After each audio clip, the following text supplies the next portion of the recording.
Good evening. This is the Dominance Academy, and I'm your host, Mr. Justin. All right, we got ourselves a bit of a informational discussion about the 6 layers of dominance, the 6 stages of dominance. Layers, stages, levels. That's not important. But as we're going to be discussing tonight, because a lot of guys, and Happy New Year, by the way. A lot of guys, they have this idea that domination and submission look one way, that either she's submitted or she's not. Well, that's true. But once in submission, there's 6 stages of it. And there's a video that I already made about that. And the same holds true for the dominance. It's the same sort of thing, whether you're dominant or not. And then if you're in the realm of dominance, there's layers of that. There's different stages. And it's important to understand them all. And, so we're going to go through some of that. And the thing is that they go one-to-one. So you can't, there won't be like good cohesion between the two people if the woman is very submissive and she has a will to give herself, and he isn't skilled enough to handle that. He doesn't have the knowledge. He doesn't have the self-belief. He doesn't have the system or the program in order to maintain her submissive state, because it's very important. It's not just once she's submissive or once she's submitted, then it's a one and done. You never have to think about it again. No, like everything in a man's life, we must maintain. We must maintain. We must grow. We have to monitor shit, and it's just the way it goes. It makes sense that since there are 6 stages of submission, there is a stage of dominance for each stage. Yeah, that's correct. Yep. Now, I don't know why I chose 6, but I just thought about it and I was like, that's something that makes sense to me, is 6. But yeah, so we're going to go through some of that tonight. And the thing is that there's a progression of even getting to that. And this is primarily what I talk about, on this show, is the things that one must do to actually become dominant. And this is not doing dominance, because that's just stage 1. There's becoming dominant, and this is a state of being. And it's not like it has to show up in all areas of your life. Okay, you don't have to be dominant everywhere. It's just a certain state and that you live in, and it's a certain level of self-concept that becomes real. And you have to kind of do some neural reprogramming. You have to do some reframing in your mind.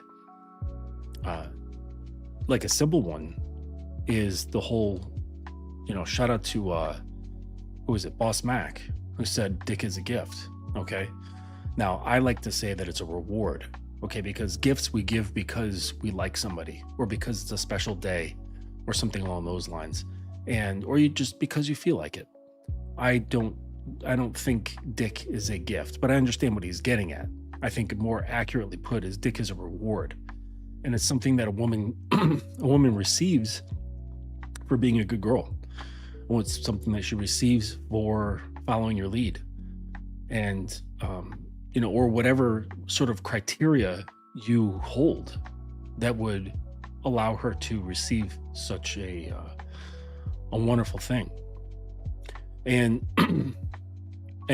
obviously her looks can't be the thing that does that. There's tons of good-looking girls. It doesn't mean that they all deserve your presence. It doesn't mean that she deserves the effectiveness of your mind, your dick, your heart, your words, and everything else that's about you. So this is yeah, she has to earn it. Yeah. Yep. She has to earn it. And so this is just a common thing. So that's why I use that as an example, because it's a reframe. Because the framing that the mental framing that a lot of guys are programmed with is that pussy is the coveted thing, that a woman's presence is a coveted thing. And I was on Ice White's Game Global 24-hour stream, and this guy Casey Redbeard came in through, and he was talking about how he does things. And I firmly believe that he's one of the quote unquote addicts that I talk about when I mention, say, like pickup artists or guys. Let's say you have a guy who is just terrible with girls. He's never gotten laid. He doesn't have high self-esteem or what have you. And then he spends a lot of time becoming a pickup artist, and he studies and practices, but he never gets rid of his neediness. He simply becomes someone who is adept at delivering the drug that he's after, which is the female recognition, the female acceptance, and the female sex, right? Access to their approval and access to their body. And this is the problem that I think that someone like Casey Redbeard has, where he's gotten very good at procuring the drug that he's after. And same with what's his name? The Indian guy that I was talking with, Deepak.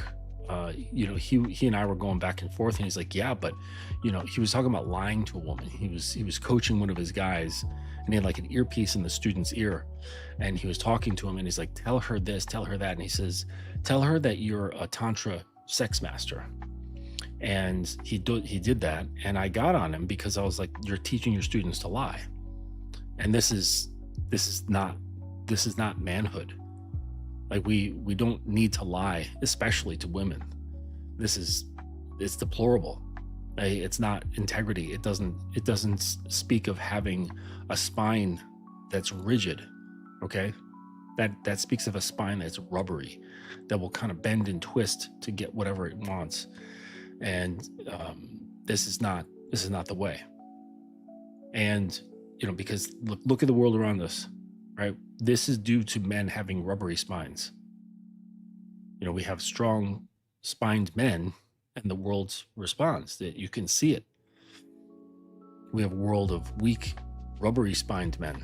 It's like cartilage instead of bone. And it's really no laughing matter, because shit's fucked up out there. And so he's like, well, so what?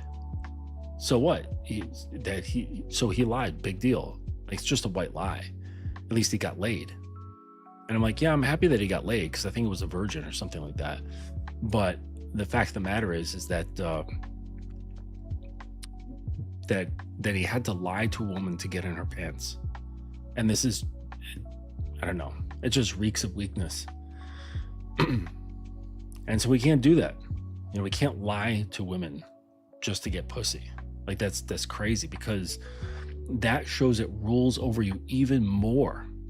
Like, there's one thing about being led by pussy and being submissive to women in chasing after them. Okay, working whatever magic you want to do. Whether it's like gym maxing or looks maxing, or getting your money up, or whatever sort of thing you have in your head about, I need to build this thing in order to get the approval and attention from women, and so that I can get between their legs. And that there is ruling you, because it's making you draw conclusions. It's making you make decisions.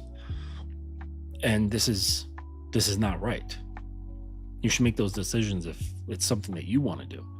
And a lot of guys, they'll know this, and they'll play a little bit of mental gymnastics and say, well, this isn't for women. I'm lifting because I do it for me. And so they kind of like trick their own mind into thinking that they are not doing this for girls, but they are. And that's okay. Like whatever. It's like you want to live your life that way, fine. But it's not going to get my stamp. It's not going to get my stamp of approval. I don't see that as something indicative of manhood, because I tell my guys, I say that the path of man is laying in bricks of honesty, and so you can't be out here lying and say like, oh well, at least I got the pussy. It's like, oh yeah, but you might have captured the girl's king on the chessboard, but it's her chessboard. You're playing on her chessboard. So what's the matter? You got the king, but it's her board, her pieces, like you've lost. So this is why I was talking to these guys and telling them, I really don't fuck with girls who don't have high level interest. Like I don't fuck with medium, I don't fuck with low. And yes, that decreases my numbers, but I don't really have time for high numbers. There's too much for me to do. So a couple of girls, that's all really that I need. Like more than that, it becomes too time consuming, because I don't just kind of skip across the surface. Okay. Because that earning, right? I'm not just going to fuck them, because that's something that I just don't give away freely, like off rip on the front end. I don't do that. It's something that they have to earn. And in order for them to earn it, I need to get into their head. They need to start releasing some things. They need to start submitting. They need to free themselves up, like mentally and emotionally. Then after I see a pattern of consistency with their behavior, their attitude, their mindset, their emotions, then I can grant them sexual activity. So my pathway, it takes time. But the thing is that the quality of the person that I've brought into my life is much greater. Where I've got girls saying, "Good morning, sir. How can I help you today? How may I serve you today?" And this is what I would like, not just skipping across the surface of a dozen so girls and saying, "Okay, well now I've fucked a bunch of girls. Okay, like big whoop. How does that improve my life?" Like it doesn't really help me. It doesn't give me anything back. There's no ROI except for the dopamine release. And it's like, whatever, like fuck dopamine. I'm not out here for the dopamine, right? I want service. Like what the fuck else like can I do with the girl? So I have to know what I can do with the girl, what I want, what I need, and progressively see if she's able to meet that criteria, see how that she can add to my life in non-sexual ways, because that's where the benefit is. The sex just comes right along, because after she has submitted her mind and her heart, her will, in the varying degrees, depending on like what stage she's at, the sex just comes right along.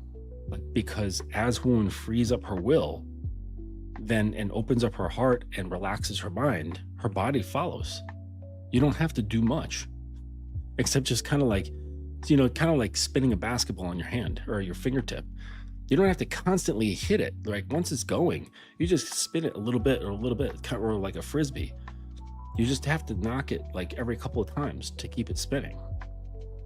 And so that's kind of like a high interest girl who has opened herself to you. You don't really have to do a whole lot. You just have to maintain the momentum. And that's how my, a very brief picture of my system is like. That's yeah, everybody's gonna be different, but like I don't like expending my efforts just to like get a girl to fuck. Like that just, I don't care. So this has to do with what I was talking about, like with the reframes and how important that is, because you have so much conditioning prior to that. So you have to work your mind into getting these reframes, and at first it's going to feel silly. It's going to feel weird. It's going to feel like you're blowing smoke up your own ass, because you are. But the thing is like the mind is flexible. The mind is fluid. Like neuroplasticity is a real thing. And so it's like if you can take some regular kid in high school and put him into the Marines and change his mind into like a cold-blooded, calculated killer, why can't you just do that on your own, but for different purposes? We do this stuff all the time, but just prior to you being aware of it, you were passive to it. You just kind of like let the information come in and do its massaging into you over years, and before you know it, your worldview, your self-view, your self-concept, those are all formed.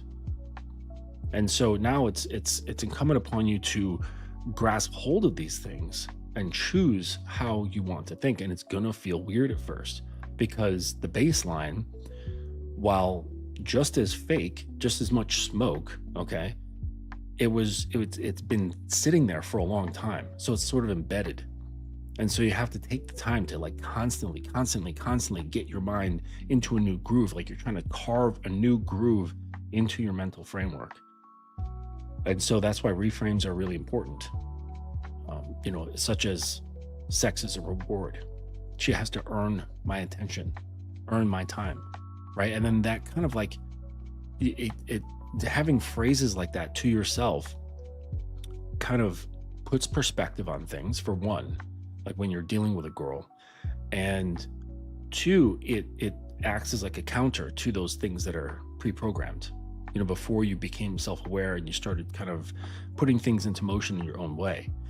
And this is gravely important, right? Because if you don't do that, no skill that you learn, no outfit, no gym routine, no lines that you've learned on YouTube or whatever, or from some book or Reddit, is going to change that. So you're just going to be like you, like as you were, but you're now doing all this extra stuff to kind of change from the outside in. And it doesn't work that way. You want it to, because it's faster and easier. And you think, well, if I just learn this technique, then I can be the guy. It doesn't work that way. The technique is reframes, which will then start to rewrite how you see yourself. It'll start to rewrite your self-concept.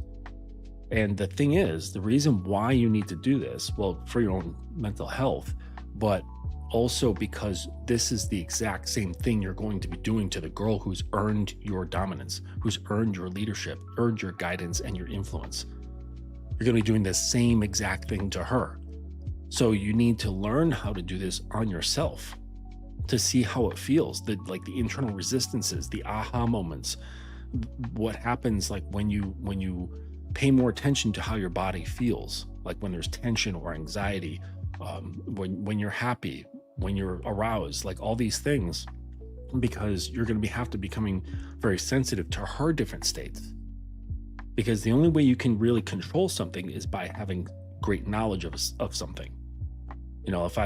So like I'm very knowledgeable of my bike, of like all my bikes, I become very knowledgeable about them. So when I'm riding, if I like hear something, I know exactly what's going on. Like if something goes wrong, something is getting worn out, I hear a certain tone or a ticking or whatever, the exhaust note sounds different or whatever, it feels different at the throttle or the handling. I know exactly what the fuck is happening, or it's like very close. And that's because I'm familiar with the parts and the mechanisms and how they work of my machine. So you learn her by learning yourself, because the mechanisms of the mind are the same from person to person. We all have the same basic mechanisms. So with that said, let's jump into this this thing here. I made an infographic about this. It wouldn't make sense to show it on screen because the typeface is just going to be too small to read, but I'm going to make this available. I think I'll make it as a freebie to give away. I made an infographic for the submissive chart showing like the 6 stages of that and the dominance. So maybe I'll just give it give it away as a freebie for anyone who signs up for a consultation. And when they sign up for the free consultation, maybe I'll just send that to them. But anyways, let's look at that first one here. So the first one, all right, so the 6 levels of domination, is a progression from surface level role authority, level 1, through directive leadership and emotional influence, which is levels 2 and 3, into psychologically internalized command, level 4, then executive life governance, which is level 5, and finally totalized authority orientation, which is level 6. And with each level reflecting how deeply leadership shifts from outward control into internalized legitimacy, identity, and responsibility for direction. So let's look at the first one here. Whoops. This is preview, not Photoshop. Okay, so level 1 is the performative dominant. This is where authority is aesthetic. It's not structural. All right, so this is the sort of thing where you see at like play parties, or someone who you meet on like FetLife to meet up and play with them, like have like some BDSM play. This can happen in vanilla type relationships where it's just like only in the bedroom, right? And then when they're out of the bedroom, they go back to their regular life, and like he's not a dominant. You know what I mean? So dominance exists as posture, its tone, its language, and fantasy performance. Control is simulated rather than enforced, and it relies on novelty, erotic charge, or persona rather than consistency. There's a typo there. Damn it. Okay. So the key markers of this is that dominance appears primarily in sexual contexts. Authority collapses outside the scene, right? So if there's a scene between people, this is what we call in the lifestyle when like two kinksters get together and they kind of discuss what they want to do, their limits, their preferences, and all that stuff. They have a session. It's called a scene because it's acting, like the way actors would act out a scene. And so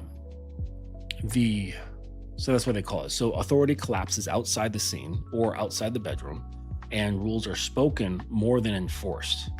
And confidence is external and situational. So this is all it's very performative, right? That's why it's called the performative dominant. It's just about copying the mood and the style and the vibe of dominance and submission. So the performative submissive will go along with this. And there's nothing bad about this. Like there's no like better or worse level of dominance. Okay. Because some people, they just love to go into a play party or into a sex club and have a situation, have a scene with someone, and that's it. Like they just kind of go in, have fun, go back to their life. They're not concerned about making it into a lifestyle. They're not concerned about neuroplasticity and rewriting their mind and all this stuff. They're like, you know what? I just want to get with a girl, discuss what we want to do, have some fun, test limits, and just enjoy ourselves. Okay? Totally fine. All right? But this isn't what you would find in a 24/7 dynamic. All right? So level 2 is the directive dominant. And so as we progress, it gets deeper and deeper and deeper. And you'll see that, all right, in a minute. So level 2 is the directive dominant. Authority is behavior and task-based. Control, hold on a second.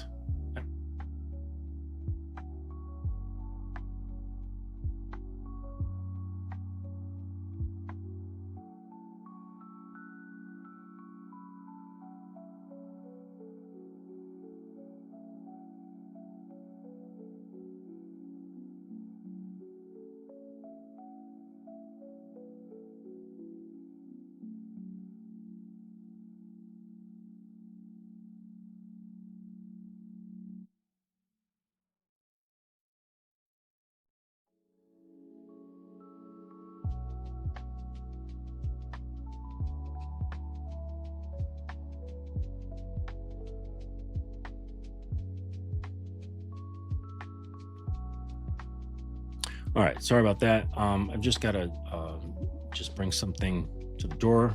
I will be with you in just a moment.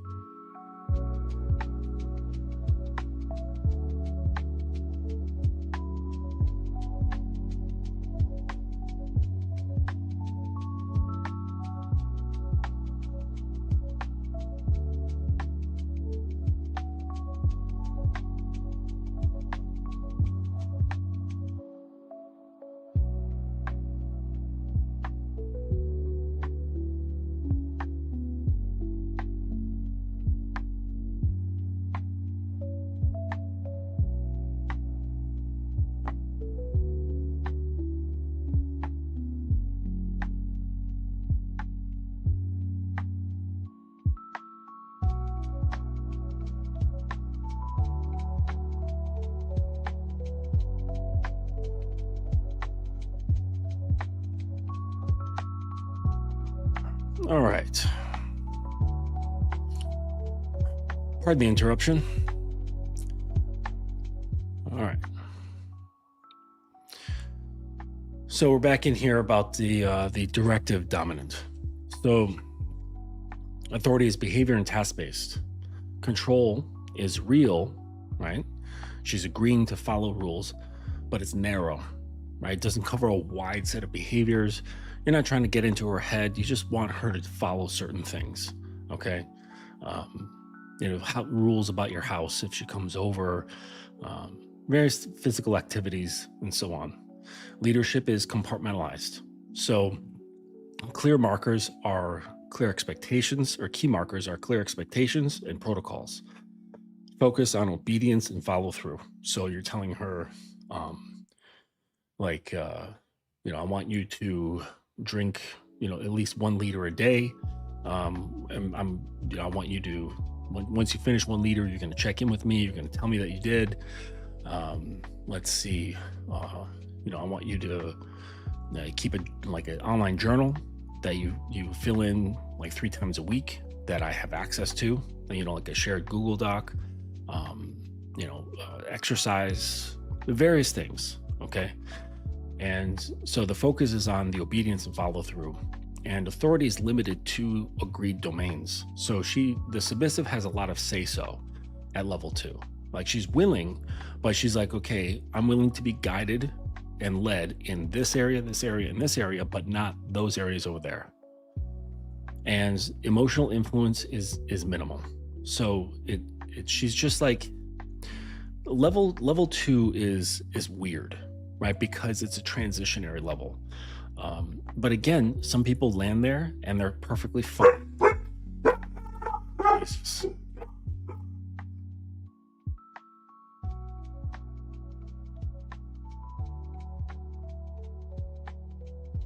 God damn. So it's a weird level. But again, I'm sure there's plenty of people who reside on that level and they're perfectly happy doing what they do at level 2. Level 3 is when things start to shift. That's when emotions start coming into play. And this is where your influence becomes much more meaningful. So you have to start paying more attention to your own behavior. So level 1 and 2, what keeps it going is the external structure. So you could be totally fucked up. You could have, all kinds of weird shit going on inside you. You don't necessarily have to be, anyone of quality. All right. But the structure outside of you with the rules and protocols, that's basically the thing that the two of you are interacting with. Once you get to level 3, this is when you as the dominant become important. You become an important ingredient at this stage. And this is the relational authority stage, all right? The relational authority dominant. And this is when dominance becomes felt. The submissive's emotional state begins to orient around the dominant. Leadership includes reassurance, correction, and emotional containment, as well as psychological guidance. So key markers for this are emotional presence becomes central. The dominant regulates tone and polarity, and attachment begins to form, like her attachment to you. And this is the stage where many doms overestimate their capacity. They think they know and they can do more than they actually can. And it's because most guys don't know, they don't have experience in what it's like to have someone hand over their emotions and part of their will to them. Like they're not used to it. They're not exposed to it. And their ego gets the better of them. And they're like, okay, I'm a level 3. They don't say that, but they're feeling good about themselves because they feel like they're the boss because she's in the state of wanting a boss. Okay. And this is for the sub. This is when she starts to flow more into your frame, into your whole mental framework, your lifestyle. So this level 3 is when you're actually living more of a lifestyle of polarity, BDSM, dominance. It's not just a thing you do, it's part of your lifestyle. Like this is how you relate. And so like when I meet new girls on Instagram, or I'm introduced to someone or a dating app, right out the gate, I give them they're forewarned and saying, listen, this is the type of person I am. This is the lifestyle that I have. I don't do regular relationships. I don't just have casual sex. I don't have casual relationships. This is something that is my lifestyle. I take it very seriously. It's organized. I know what I'm doing. I know what I want to see. I know what I want to create. And so I kind of give them the opportunity to kind of like check me out, sort of like taking a tour of a college before you decide to enroll. And I let them ask questions. We can just get to know each other in any way that she's comfortable. And I let her come to me the entire time. But every time she comes to me, it's a step down and a step down and a step down. So as she keeps coming towards me, it's not going across the horizon, it's actually going deeper, right? Every step she takes goes deeper, deeper, and deeper. And I let her control the pace, right? Because I don't want to pull her down the stairs or push her down the stairs. Just saying, hey, there's a flight of stairs. I know exactly where it goes. I know exactly what happens. So I'm just going to let her walk, right? And if she wants to stop halfway, okay, fine. It's not for you. And that's perfectly fine. And just let them go. Because like if it's not, you guys heard me say, if it's not a fuck yes, it might as well be a no. And so fuck yes is both feet in.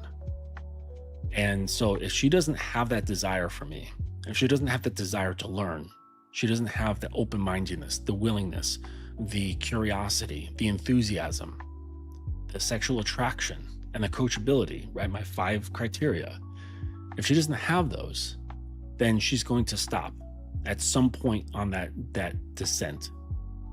And that's perfectly fine. I don't hold it against any woman if she's not willing or ready, or she's just not that attracted to me. Perfectly fine. Because I don't want anyone who's like partially willing, because I don't do these earlier levels. I don't do it. I don't just play because it's fun. Of course it's fun, but it's more fun when I'm playing and her mind and her heart belong to me. It's just better, right? For me, in my opinion, right? That's not criticism for anybody else who doesn't do that. I just don't like to fuck around with my time. I want quality shit, quality experiences, quality people. All right, so moving on to level 4, right? And this is when it gets even further away from the surface and you're getting deeper into the mind. So level 4 is psychological authority dominance. The authority is internalized by the submissive. The dominant's values, standards, and expectations become an internal reference point for her. Obedience occurs without prompting, and control is exercised through presence, not constant action. So key markers for this are minimal correction is required. Influence over identity and self-concept, like your influence over her identity and her self-concept. Authority survives distance and silence. So you could be like not talking to her for 2 weeks and she's going to remain in the state of submission to you. Like she's not going to freak out. She's not going to go talk to some other dude. She's not going to find another dominant. She's there. She's submitted into your domain. Another marker is authority survives distance in silence, and consistency is critical. Irresponsibility causes real harm at this point. So if you fumble your own system, it can cause her psychological and emotional damage. Now it's not severe damage, but it is damage. She will be harmed. And so level 4 is when it becomes really serious, when it calls upon your character as a man. So this is where your identity becomes critical. If you're fucked up, like if you don't know yourself, if you've got hangups, if you've got issues, you're not going to be able to get to level 4. It's just not going to happen. Stage 4 will never occur because it has to come from within. Like everything that you create without is a growth from what's inside. Okay. And so that's what allows her to internalize, because if she's, so it's, I said, authority is internalized by the submissive. Your values, standards, and expectations become an internal reference point. It starts to become like how she orients herself. It's how she starts seeing her own value through your values, like through your standards. So you wanting to like have her be a certain way, feel a certain way, think a certain way, talk a certain way, behave a certain way, stand, sit, like all this stuff, okay? All of those things that she does becomes based on your authority, which is born of your own values, standards, and expectations. And so it makes sense, obviously, right? Like if you're fucked up, the things that come off of that, your standards, your values are going to be fucked up, right? They're not going to be anything with real legs to them. All right. A lot of times they're going to be things that protect you, like they're the structure that you create. And this is often what happens with guys who have a weak identity or a fragile identity or a volatile identity, is regardless of how tough they look externally, they will use the system that they've created to keep themselves emotionally safe. And this is not a way to lead, right? Because you're using the other person so that you can feel better, so you can feel more calm, and you can feel more safe. You've got it backwards. All that calm and safety and all that shit, that's for her. You shouldn't have any reason to feel unsettled, calm, or anxious, or unsafe, right? Because you have filled your own cup. You are reliant upon your own system. You're reliant upon your own values, your own standards, your own codes. All of that stuff, your internal framework, is what you rely on so that you can feel emotionally safe. You can feel grounded. You can feel stable mentally, emotionally, so that your both feet feel planted on the ground. You're not unsettled by this or that happening in life, you know, whether it's internal or external. And, you know, this is really where you need to be. Like, this needs to be set in place. Because if you try to push, like, let's say you learn some skills, right? Because there's certain psychological tricks that you can learn to bring about stage 4. And it's not going to work out well. Like, you're really playing with fire. And that's the irresponsibility that I'm talking about that causes harm. This will cause her to find a therapist. So you really have to know what you're doing. Level 4, 5, and 6. All right. Let's see here. Whoops. What do you got here? Eugene. So that's why it's important to know yourself, love yourself, nurture yourself, understand your values, understand your standards. Yeah. But not just understand them, but live through them. You can't just know something. Okay. Knowing is only half the battle, right? G.I. Joe. I'm old, so that shit's stuck in my head. But yeah, knowledge is not enough. You have to live it. And not just like sometimes, not when it's good for discussion or anything like that. Like you have to live this. So again, that's part of rewriting your internal self-concept. All right, so looking at level 5 now, this is the executive authority dominant. Authority governs life direction. So her life direction is governed by your authority. The dominant assumes responsibility for decision-making across significant life domains. Leadership is continuous, deliberate, and burdensome. Control is exercised sparingly, but decisively. All right. And here she's already at the point where minimal correction happens, and there's obedience without command. Like she already is part of the system. So level 5 is when she becomes an extension of the system, the systems of behavior. So it's like you could imagine, like if you've got like a religious system and you are the devout preacher, she now becomes the devout acolyte. Like she lives and breathes that religious system. So the system has to be clearly defined and you have to follow it very, very well, such that it becomes part of your life. And then she can easily follow something. This is what I mean when I say we need to behave, speak, and lead with conviction. No second guessing. Like if you created your own system, you believe in yourself wholeheartedly. There's details about how you can lead your life, how you think about yourself, how you deal with things, how you communicate. All of this is very important. And this is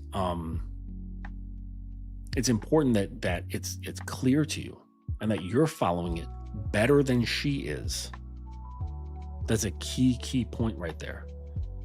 If you have a system, if you have a program, you should be following it better than she is, right? Nobody's perfect, right? We're not robots that we just program and we just run perfectly, right? Everybody makes mistakes, but you have to be doing it better than her, period. Okay. So I was saying that the dominant assumes responsibility for decision-making across significant life domains.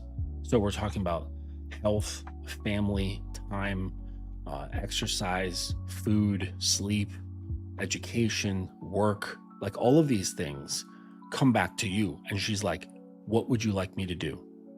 Because she's not doing service, she's becoming service itself. So she's becoming like a tool almost, because she's not becoming part of the system. And so that's why it has to be very clear to you, it has to be very well defined and worked out what it is that you want. Okay. And not just be like instinctual, like, oh, I want this. And it just like hits you on that morning. That's not how this works. That's why I said leadership at this stage is continuous, deliberate, and burdensome for both people involved, right? And I don't mean that it's a slog, but it's burdensome in the sense that it's like all responsibilities, you have to put some sort of mental or physical energy towards it. That's what I mean by burdensome. So key markers for this is long-term dynamic or a live-in structure. Decisions deferred to the dominant by default.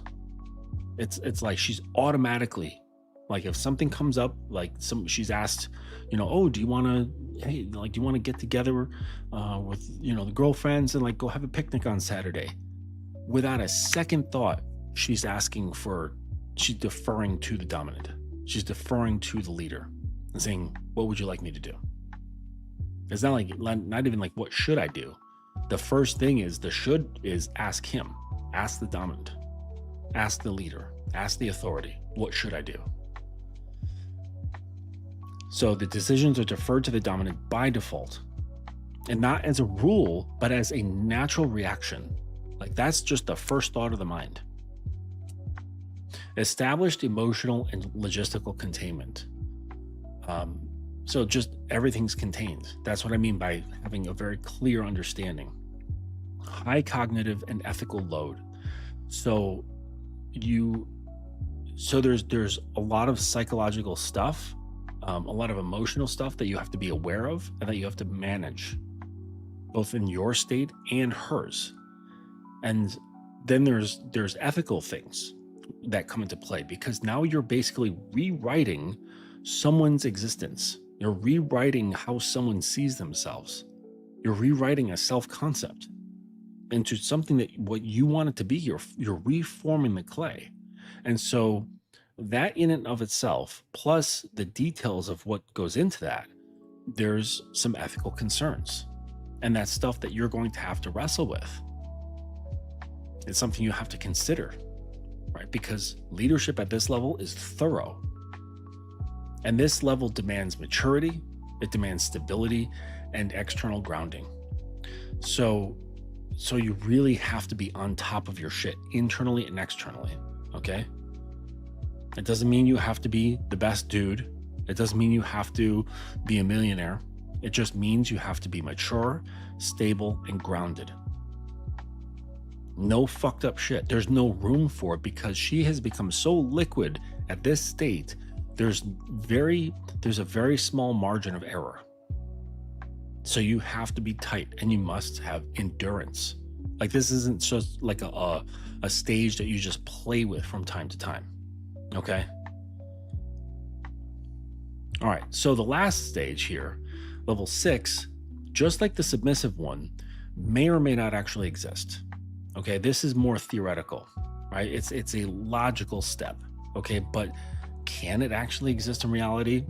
I don't know. The logistics would be difficult. So level 6 is sovereign authority, the sovereign authority dominant. And authority at this stage is existentially central. The dominant is not merely a leader, but the organizing principle of the dynamic. Authority is continuous, unquestioned, and fully internalized by the submissive.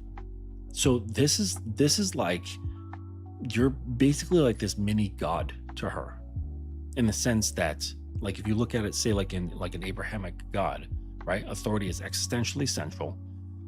He is not merely just a leader, but the organizing principle of the dynamic. Like, God itself is the organizing principle of the X religion. Okay. And the authority is continuous, unquestioned, and fully internalized by the religious follower.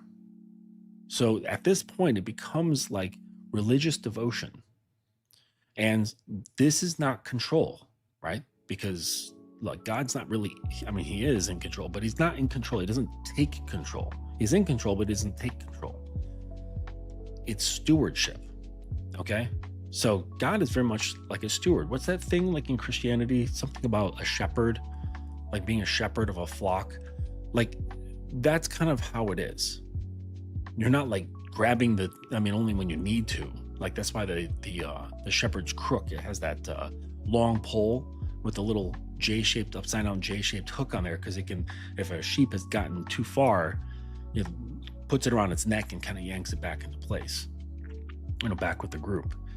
And so that's like the only time, but for the most part, it's stewardship. All right. It's stewardship of another's orientation.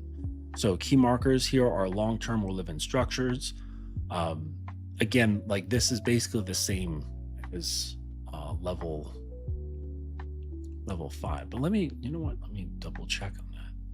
Let me open this up. The original document, because that doesn't sound familiar to me. Let's go. I just need to look at the key markers for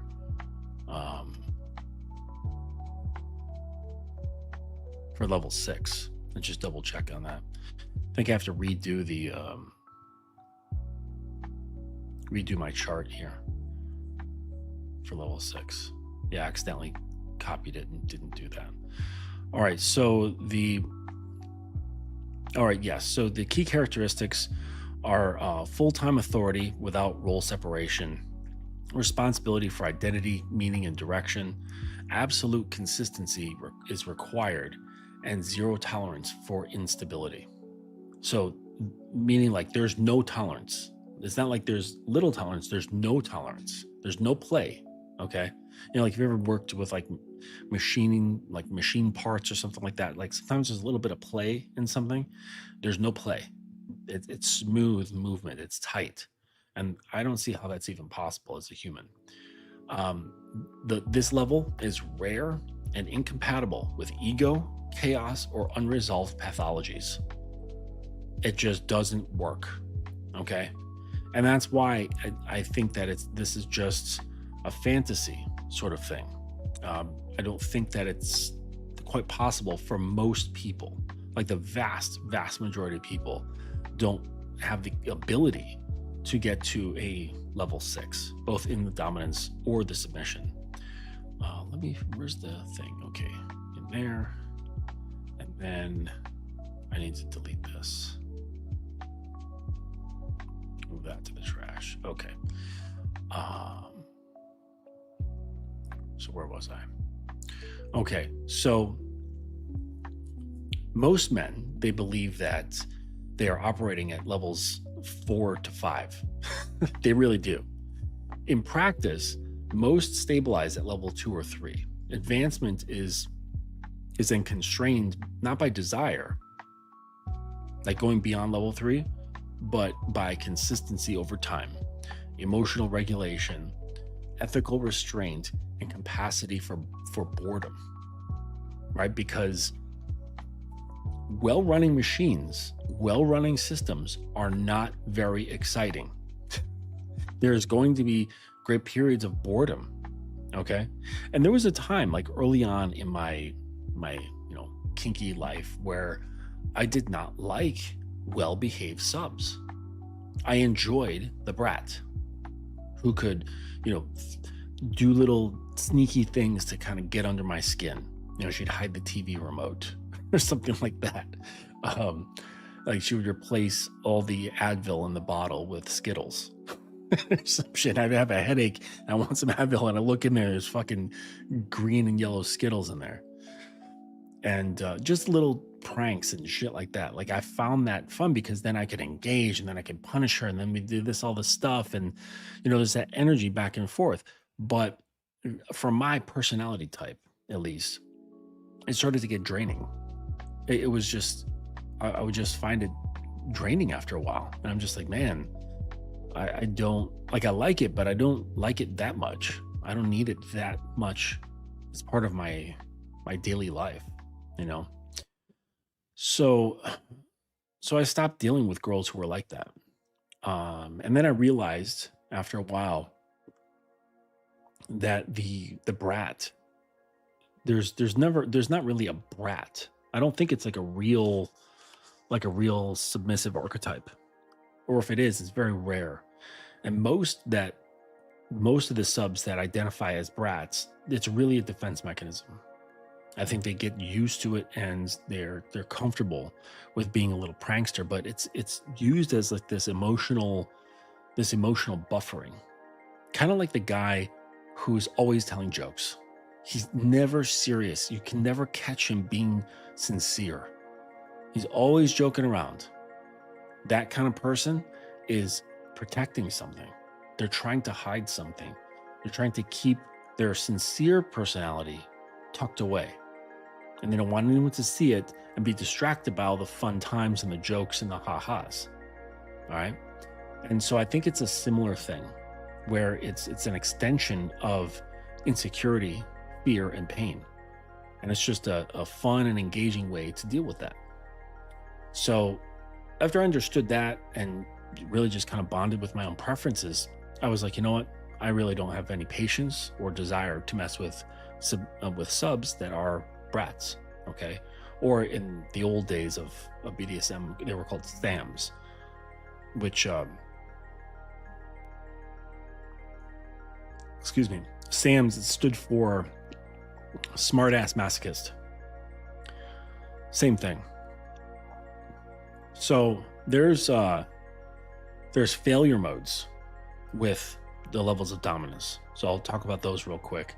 So never mind. So what else? Actually, I want to go back. So now I'm only interested in like high desire subs, high desire women who are more on the path of just being obedient. Like they like have a little bit of it in them naturally. And so then I can just cultivate that. Like that's so much easier. And because of that, once things are solid and the machine is running smooth, it can get boring. So then that encourages me to exercise some of my creativity. How am I going to make this not boring? Not necessarily for her, right? It's really for me, because I don't want to feel bored. So I have to create something.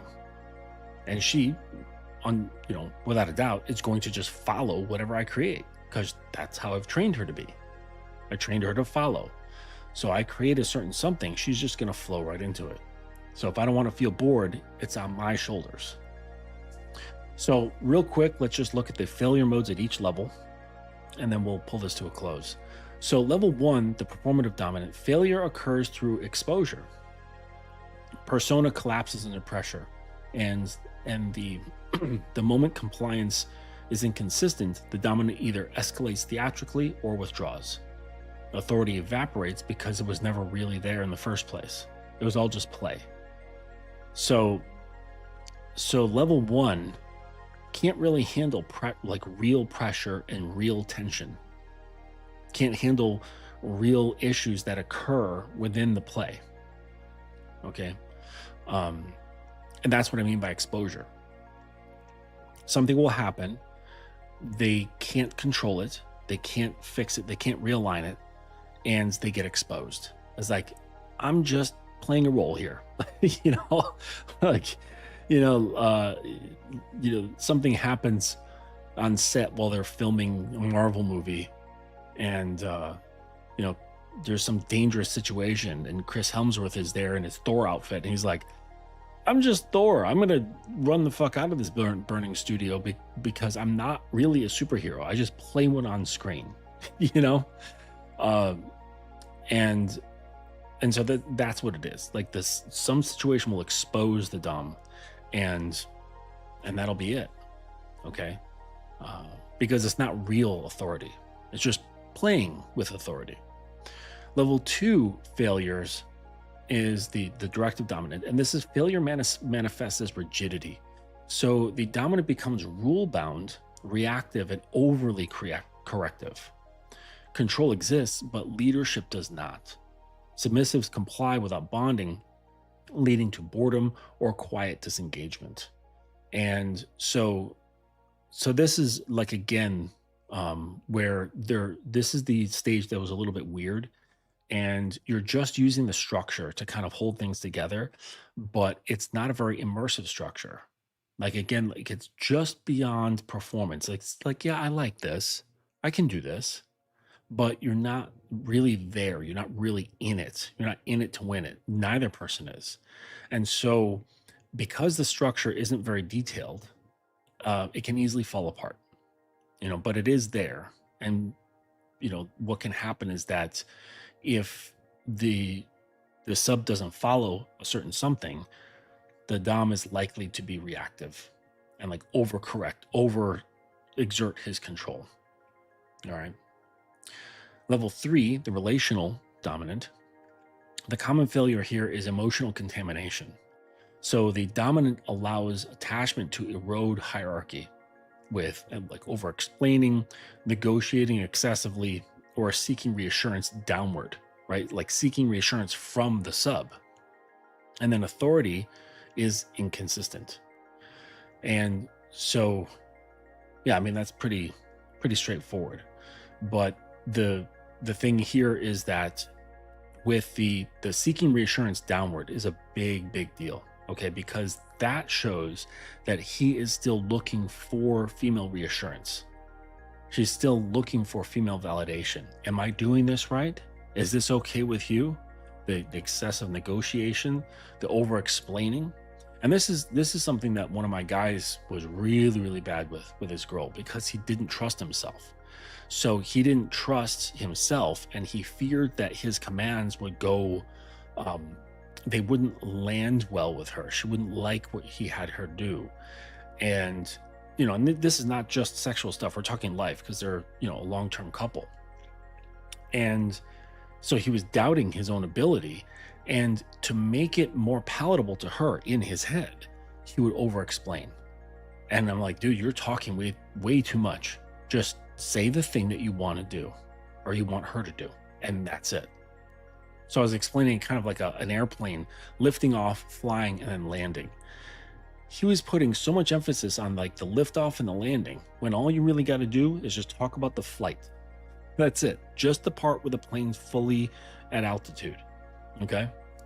And so he cleaned that up, but in doing so, it's very challenging to the psyche, because he was really concerned that he was going to upset her or whatever. All right, so that's level 3. Level 4 problems is the psychological dominant. Failure here is inconsistency of self, right? So remember, I was talking about level 4 being where your presence, your identity becomes paramount. That's where it becomes really about you and not about the thing that you created outside you, the structures, the protocols, and all that stuff. It really starts to come down to who you are as a man. And so failure here is inconsistency of self, mood swings, burnout, value drift. They all destabilize the internalized authority.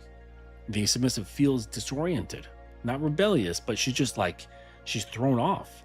And damage at this level is subtle, but it's deep. Okay. And because this is the level where trust can be eroded by having inconsistency of self, by having mood swings, by flaring up or going into depression or burnout or whatever, or where she can see your values are not consistent. You'll have one value and you'll exercise it here, but not over there. And it doesn't make sense. She's like, wait, what? So you're destabilizing her when your self-concept is not fully formed and grounded. Okay. Level 5, we got some folks chatting up in here. Oh, what's up, Uncle Guns? Yeah, thank you for putting up these links. Yes, James. Yes, I have books. I've got 2 right now. They're both available in Amazon. The first one's How to Be a Dominant Lover, and the other one is the Codex of the Sovereign Order. And the Codex of the Sovereign Order is kind of like it's like this mini Bible for the dominant, and it's just full of just deep, interesting aphorisms. I'll read a little bit at the end here. So level 5 problems is the executive authority dominant. And the failure mode here is overextension. The dominant accepts responsibility beyond his actual capacity, his time, his emotional labor, logistics, and neglect will follow, often rationalized as trust. The structure then decays. And so this is getting like, it's things falling apart, but like on a deeper level. It goes beyond trust. Okay. Because she's like, let's say she's at level 5, where she's like really like kind of giving over more of her identity, and you're fumbling this stuff. All right. And you're taking on more than what you can chew. And this can really, at this point, this can cause severe emotional and psychological damage in the submissive. And so level 6 here is the sovereign authority dominant. And failure here, like again, level 6 is kind of fantasy land, right? So failure is existential. Any instability, deception, or unresolved pathology creates utter collapse of the dynamic. At this level, mistakes are not instructional; they're traumatic. At this level, the level tolerates no casual leadership. Okay, again, this is like storybook type stuff. All right, so don't really worry about level 6. All right, so just real quick, a few things of what guys misunderstand about moving women between levels, and then I'll open up the dominant codex and read a passage or two from that. So progression is not escalation. That's one of the first things that men misunderstand about moving women between these stages. All right, progression is not escalation. Increasing rules or intensity does not deepen authority. Internalization does. So you could have very minimal rules and not very intense, and she'll still deeply involve herself, right? That's the mark of authority, not having rules upon rules and protocol upon protocol and really intense shit. Like that's not how to escalate or deepen her submission. So number 2 here is women do not move levels because they want to, right?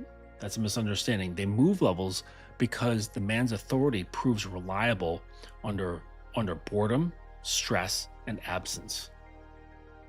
So when the two of you are bored, when the two of you are stressed, and when the two of you are absent from one another, She moves because your authority is reliable despite these things. It's consistent. It's even keeled, right? Even if you're having a shitty day, even if she has one. All right, so the third one here is attachment does not equal readiness. So emotional closeness often precedes structural capacity, and that mismatch causes regression. So like plenty of girls will become emotionally attached. All right. But that doesn't mean that, like, it does precede the structural capacity, but like you can't like put the structure beforehand and think that it's going to create the emotional dependency, the emotional attachment. Okay. And so if she's emotionally attached, it doesn't mean that she's ready for all that stuff. Okay. Just allow her to be attached, and you slowly, progressively move her through greater and greater structure, right? And let the adaptation occur. Number 4 here is you cannot pull someone upward. So advancement happens when obedience becomes easier than resistance. I'll state that again. Advancement of the submissive happens, well, advancement of the dynamic, but also with her. It happens when obedience becomes easier than resistance, not when it's dismantled. Or I'm sorry, not when it's demanded. So you don't get obedience simply by demanding it. And if you do, you're just going to have a docile woman. All right. The scared girl, because you're being too authoritative, you're being too demanding, and she's just going along with it because she's scared. Okay. That's not real obedience. That's just being docile. And so the advancement happens when obedience becomes easier than resisting obedience, right? And then the last one here is structure must increase as visibility decreases. So as correction becomes less frequent, internal coherence must become stronger. And so, like, I hope that makes sense. Like, so her sense of her position, who she is and where she belongs in that dynamic, as that becomes stronger, you have to correct less and less. Okay. So as correction becomes less frequent, internal coherence must become stronger. Structure must increase as visibility decreases. So most men fail because they mistake this, enthusiasm for surrender and urgency for depth. So this last part here is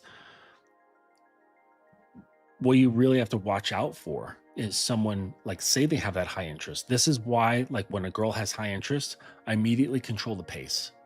I put the motor in the gear that I want it to be in. Just because she has the high interest does not mean that I should floor it. Okay. I should not drop a gear, floor it, and then just pound through the gears and get up to a high speed. That's not wise. Okay. I'm gonna gear it down, and I'm going to slow things down to a pace that I want it to go, because I need to monitor things. And the greater her desire, the slower you need to go. Okay. It's a yin yang principle. All right. Because there's a thing known as sub frenzy, where she'll want to do all the things. She'll be like very emotionally open. She'll get attached easily, very quickly. So don't mistake enthusiasm for real surrender. All right. Because real surrender is calm. Like, imagine the attitude, the aura of like a very devout religious person. It's so calm and grounded, like a gentle breeze. That's what real surrender looks like. It's not explosive. It's super duper calm. All right. Okay. So let me just open up the book here. Shit. I made that dominance chart, and there's like typos in it, and the colors don't look good. I don't know what I was thinking. So I have to redo the whole fucking thing. Where's ebooks? There are ebooks. Okay. Those are the covers. Ah, okay. So the Codex of the Sovereign Order. So let's all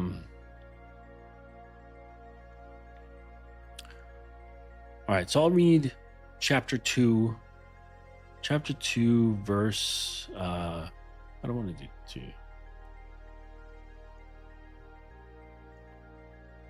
Okay, here. Chapter 2, The Weight of the Crown, verse 5. The tyranny of compassion. There comes a point when the sovereign learns that mercy, ungoverned, becomes cruelty. The unwise imagine compassion to be virtue without measure, but when given without discernment, it erodes the very structure it seeks to preserve. Love without law rots into indulgence, and pity, when placed above order, becomes the seed of ruin sown in golden soil. The true ruler must love through clarity, not sentiment.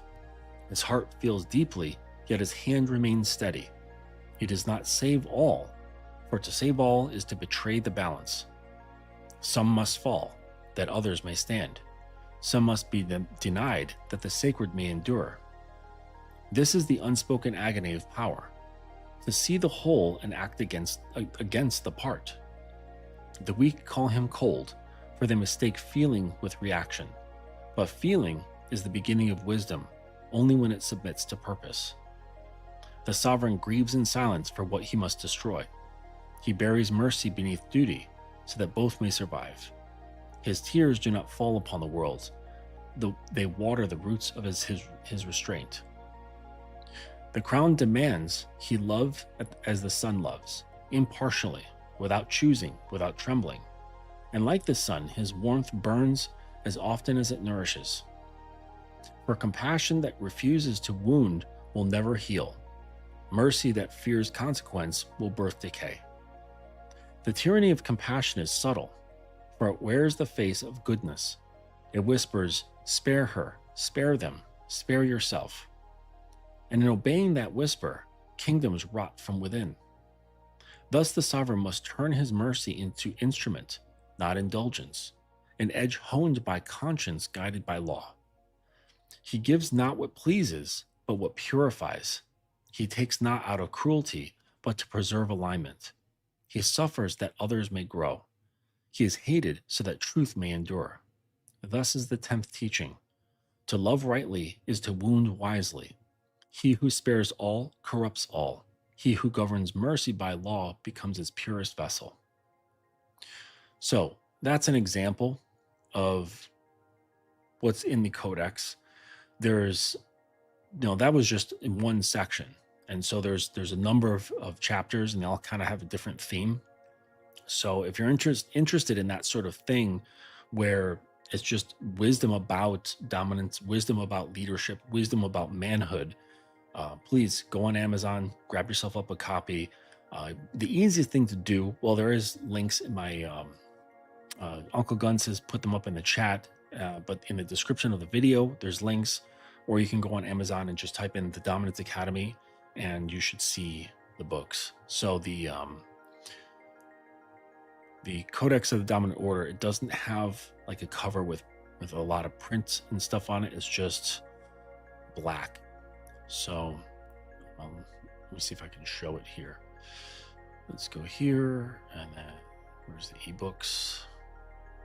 And I don't have a cover. Oh, damn. So put shit up on here. It has to be. It can't be a JPEG. It has to be some other file format. So, but yeah, it's black, and it has this like interesting red symbol on the cover. All right, so let's see here. I can go like this, and I'll just share my screen. Share screen, and here we go.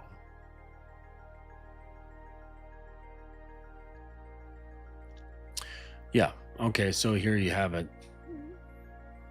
Codex of the Sovereign Order. It's black, and it's got this red symbol on the front. So please, if you want to check that out, grab yourself up a copy. There's Kindle and paperback versions. If you like to hold a physical book, it's there for you.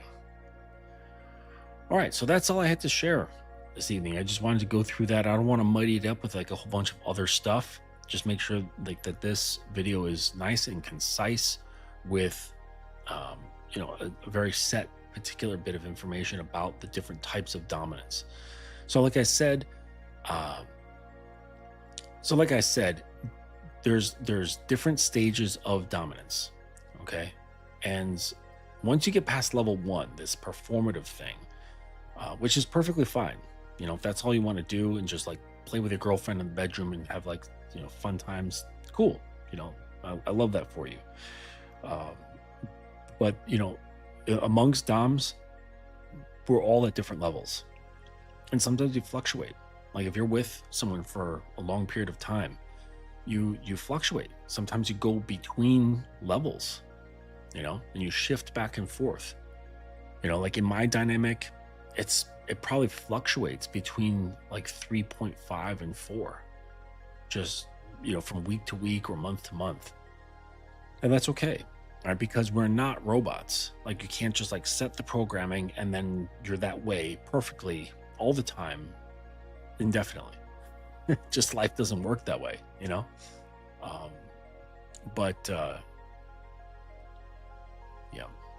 Oh, James, is the video quality bad? I don't know. Oh no, maybe I had the video settings different. Maybe I had them in like 720p or whatever that is. Yeah, it's at 720p right now. So, but thank you for your presence here this evening. I know it's a Friday night. You might have better things to do, but you're here with me, so I appreciate that. And thank you folks for watching on the replay. I appreciate you as well. Go to the website, thedominance.academy.com. Check out what I've got going on there. Still, things are on discount. I haven't switched them back, so that'll probably happen this weekend. Just been too busy with family and traveling to jump on my website and change things, so take advantage of that. The coaching is at a reduced rate. The tutorials are... the books, I think I just set them and that's what they are. And so probably like after this weekend, everything's going to be set back to normal. So again, take advantage of that. And tomorrow I may or may not be streaming with Manhood is a Skill Set show. Sometimes it works out, sometimes it doesn't, but look out for me there if I'm there. All right, take it easy and we'll see you on the next one. Appreciate it.